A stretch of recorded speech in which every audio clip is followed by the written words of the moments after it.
Take two and action. So Tori, to the right of me we have the beautiful Teyanna Taylor.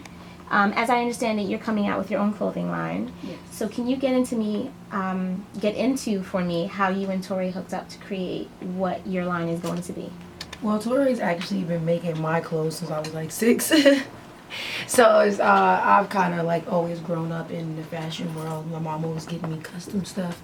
And I had started my line Tailored in Bow, which is a lifestyle for men's fitness, fashion, health, watches, cars, anything you can possibly think of, like a lifestyle site. And I wanted to create my own clothing line, so who better to reach out to but Torre, being that he's been doing my stuff for so long, and he's also my mentor as far as, you know, with the designing, and you know, I'm trying to learn my little sewing situation. So he's kind of like my go-to guy. He's been helping me out a lot with both my lines, Tailored in Bow and Unbothered.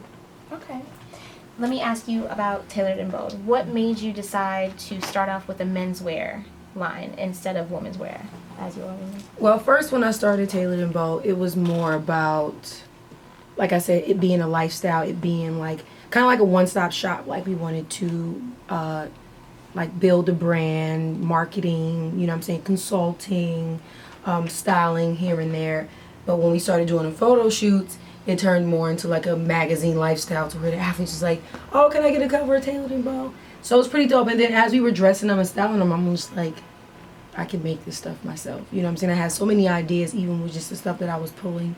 I was like, I can make this myself, you know? So me and my team, we figured that we wanted to make it a clothing line, and I immediately reached out to Torre, was like, okay, I'm ready to do this. You know what I'm saying? Like, I always look at men and they never want to take off their jackets because their tuxedo shirts are always so plain, or I'm like, what can I do to make it to where when they take off their blazers, they can still stand out? You know what I'm saying? So that was my first inspiration to do the, you know, the Python tuxedo shirts.